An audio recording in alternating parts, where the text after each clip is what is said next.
So are scales the problem, or are we the problem? Intro jam.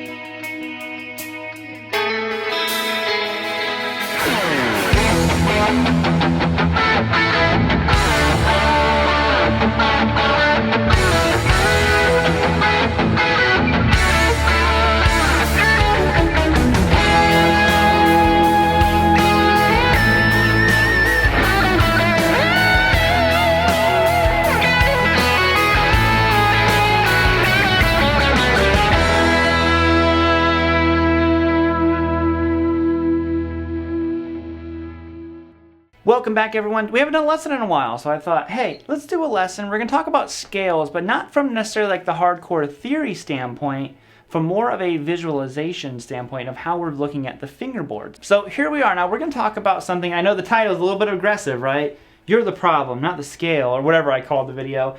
And what I'm talking about is it's our outlook. You know, a lot of times when people play these scales, or even if they're like shredding, whatever it is, people be like, it just sounds like a scale. And it's like, well, that doesn't mean that what's happening, even if it's fast, slow, whatever it is, doesn't mean that it's not beneficial. And there's really good, you know, musical nutrients kind of inside of what's happening there. So here we go.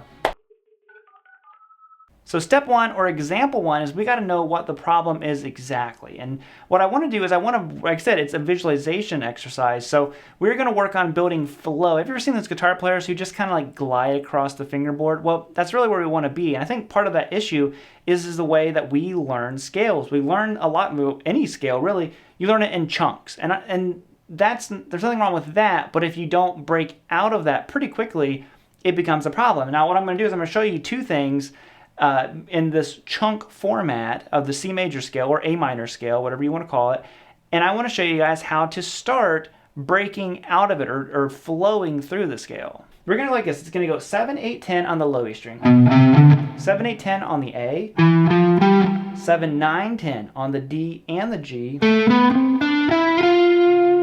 and then you're going to shift up and you're going to go 8, 10, 12 on the B and 8, 10, 12 on the high E string. Okay, so a lot of you probably already know this scale or have done it before to some degree, and just get to where you can ascend and descend that.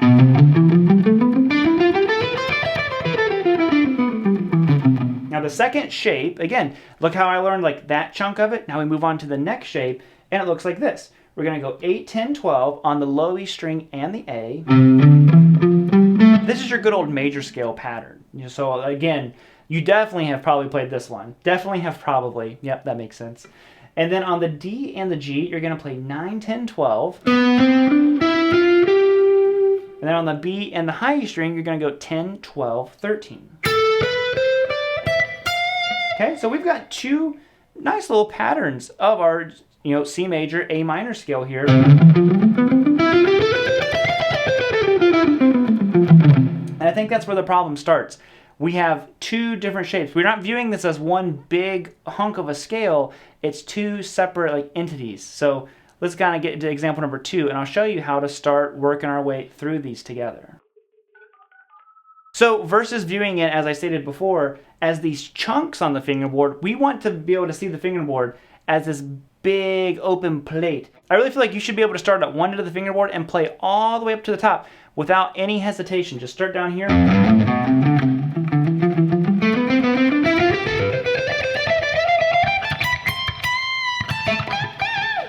Boom, you know, all A minor just then. So that's what we want to get to. We want to get to where we are just kind of playing, because then it just allows you to be more free.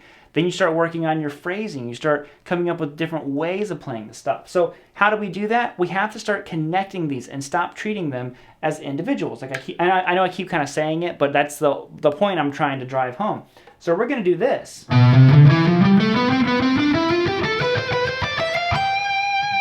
Now, if you watch what I did, I walked through both shapes. I didn't have to start at the first note and go all the way to the next, go all the way to the last note and then move up to the next shape. I bridged them together.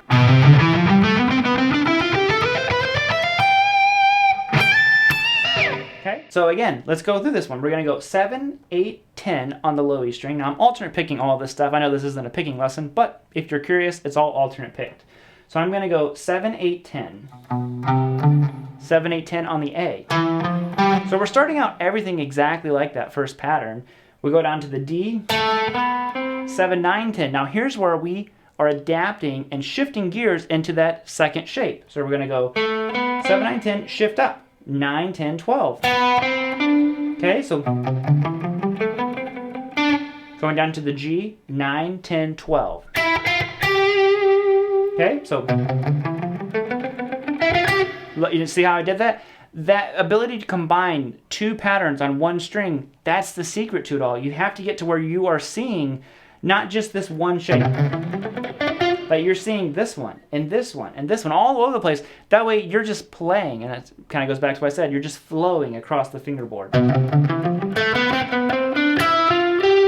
now I go to the B string, and we go 10, 12, 13. Now I'm going to cheat a little bit here. I know we didn't go into this next pattern yet, but I'm just going to use it to kind of drive home the point, like I said before. To 12, 13, 15 on the B, and 12, 13, 15 on the high E string. And you can resolve it to an A if you want. Okay?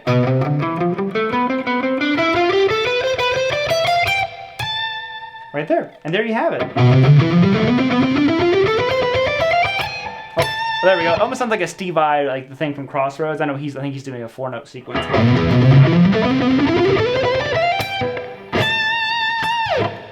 So get that under your fingers, and like I said, we're already starting to increase our knowledge of the fingerboard, your visualization of how these things are connecting. You're going to stop viewing it as piece by piece by piece and view it as just one huge piece on the fingerboard where you're just kind of moving. You're just like...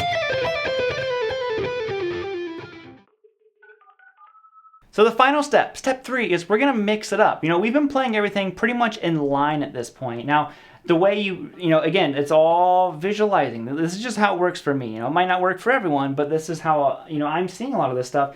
Is now I want to stop seeing it in lines. And what I mean by that is how we were going like this. Everything was in line, you know, 7, 8, 10, 7, 10. Let's start, you know, not playing every note on the same string. Let's kind of go like this. We're going to go 7, 8 on the low E string to 10 on the A. Okay, now we're jumping, we're crossing strings a little bit quicker all of a sudden. The intervals between our notes are much wider now. Okay, so we're going to go 7, 8 on the low E string to 10 on the A, 7, 8 on the A string to 10 on the D. You're going to go, you know, we're kind of hanging in the scale so far right now. We're going to go 7 to 9 and 10 on the G. Now let's start our transition into that next shape right here. We're going to go 9 to 10 on the D, 12 on the G. Okay, so we're going to do one more where you're going to go 10 to 12 on the D, 14 on the G. And this one we're actually going to resolve it to a C note instead of an A. You're just going to go 10 to 12 on the G, and then 13 on the B. It resolves nicely. And it's just little ideas like that. Like you might not, you know, play that pattern that long. Incorporate different patterns, you know.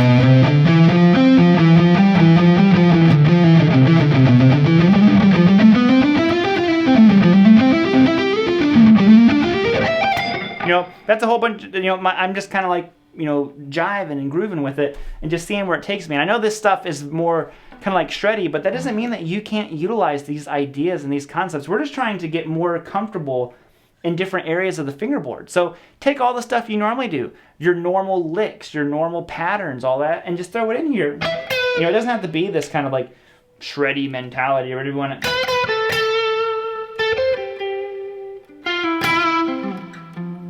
Again, I'm using the same scale. I'm just trying to add a little more phrasing to it.